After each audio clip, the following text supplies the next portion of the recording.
Howdy. Hey. Any secrets you want to tell us? Oh, that got me 2.5 years in prison. I should probably keep my mouth shut.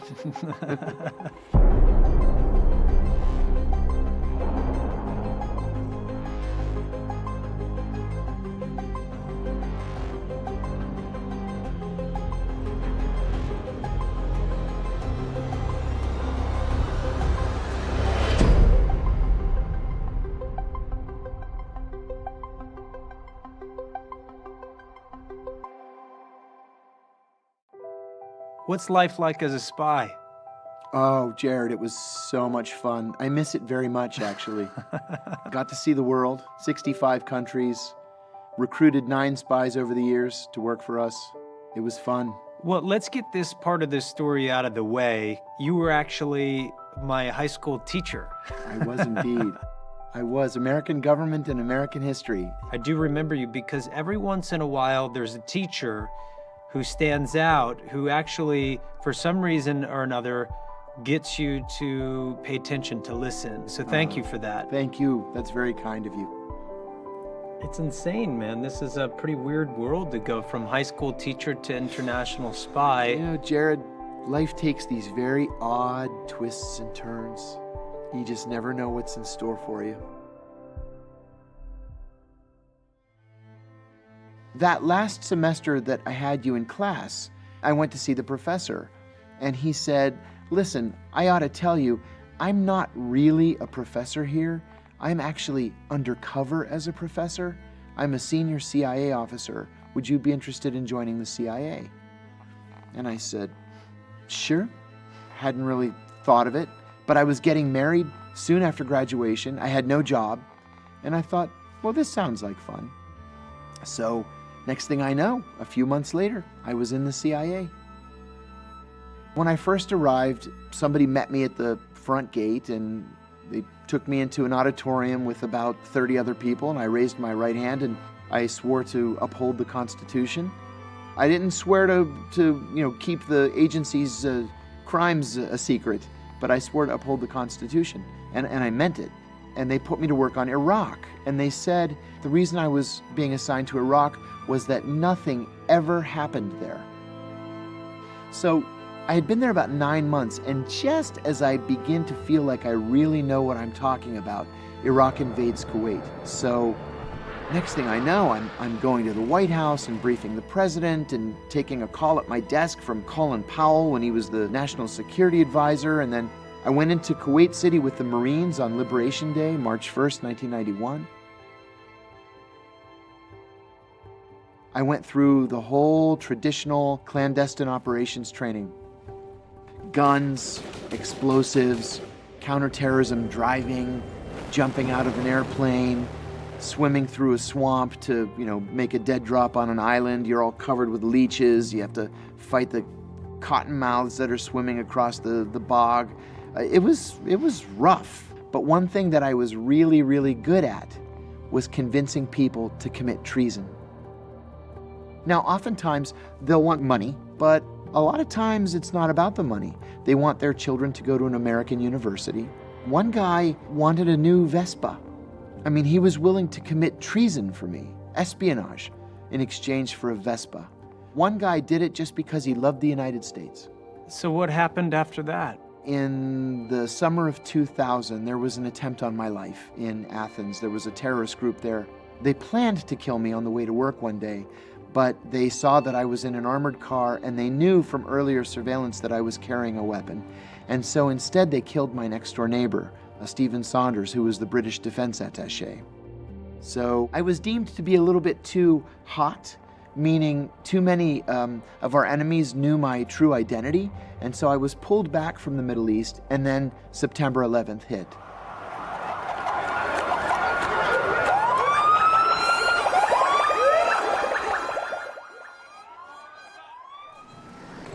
It was in Pakistan as the chief of counterterrorism operations that I led what became the biggest counterterrorism raid in CIA's history.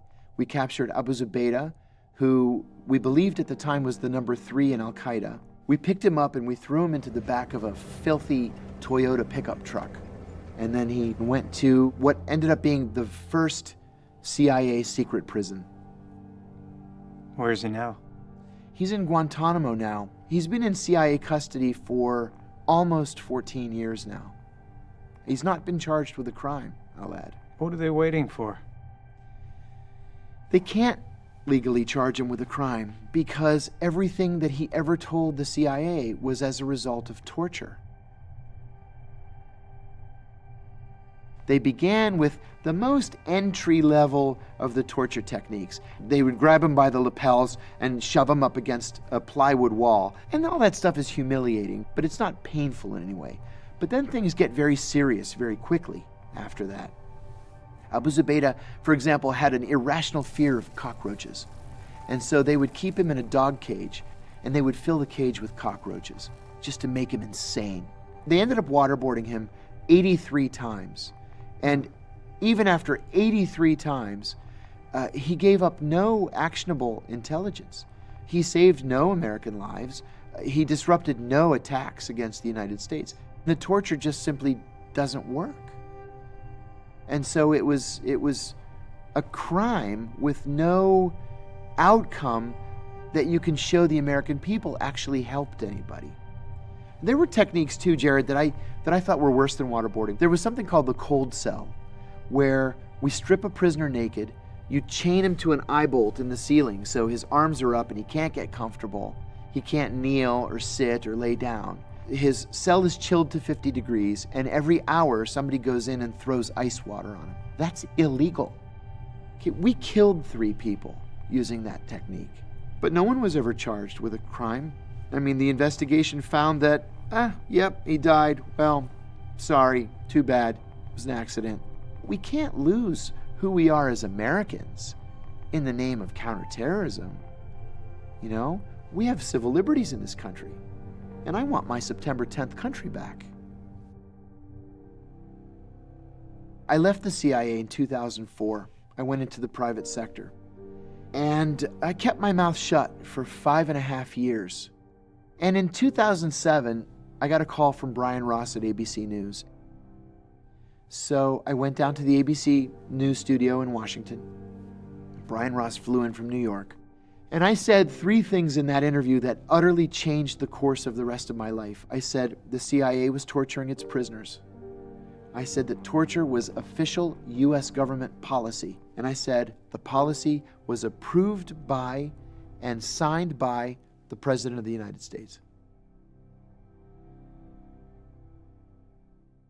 The CIA was very angry with me for airing the dirty laundry.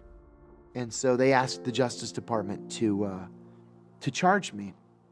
In January of 2012, I was charged with 3 counts of espionage for the ABC News interview. Now, the point really was not to find me guilty. The point was to make an example of me, to deter other whistleblowers from coming forward. And the Justice Department really has this down to a science. They know that your attorneys are very expensive. I had 11 attorneys, and I was looking at 45 years in prison. I said, I'm not doing 45 minutes. I'm gonna fight this. I don't care what it costs. That's not really what your defense attorneys want to hear. And, you know, we got up over $1 million, and they said, look, I think we should investigate the idea of a plea. And they said, well, what do you want us to offer them? I said, tell them I'll do 1 year and a day. 1 year and a day would make me eligible for early release at 10.5 months. So we offered 1 year and a day, and they came back with 3 years. We went with 2, they said 2.5, and they said it's our final offer, so what do? I have 5 kids at home. Do you roll the dice, knowing that the government wins 98.2% of its cases, according to ProPublica? I couldn't take that chance, so I took the deal. And then just a couple of months later, my attorneys drove me up to prison and dropped me off.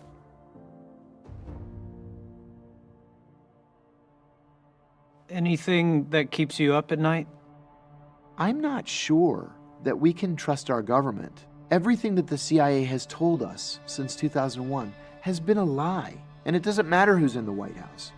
In August of this year, 2015, the White House killed 424 people. In August. These are people who've never been charged with a crime. They've never faced their accusers in court. They've never had their day to explain themselves. We're just supposed to take the CIA's word for it that these are bad people. But then we have these independent voices. Human Rights Watch, Amnesty International, the International Committee of the Red Cross saying, wait a minute, 90% of these people are innocent civilians who just happen to be near the site of these drone attacks. One of my attorneys is representing a drone whistleblower right now, and he told me recently that he was operating his drone from a base in, I think it was Nevada or New Mexico. He's connected by radio, and the guy in CENTCOM says, you see the target? Launch. And the guy said, I can't launch, there's a child next to him. And the guy at CENTCOM said, it's not a child, it's a goat. And he said, man, I'm looking at it, it's a child. And he told him, launch. But the guy said, I couldn't launch that thing. And he didn't. Well, now he's facing court-martial and possibly other charges, including a dishonorable discharge for refusing to kill a child. I mean, is this really where we want our country to be? Have we so turned our backs on civil liberties since September 11th in the name of national security? It was a child. We're Americans. We're better than that. And it's not too late to turn this thing around.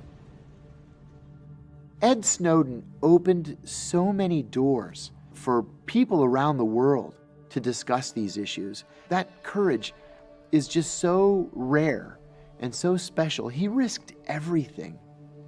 And because he did it in such a public fashion, the big guns were pulled out against him. And I told him, don't come home. I said, you won't get a fair trial in the Eastern District of Virginia.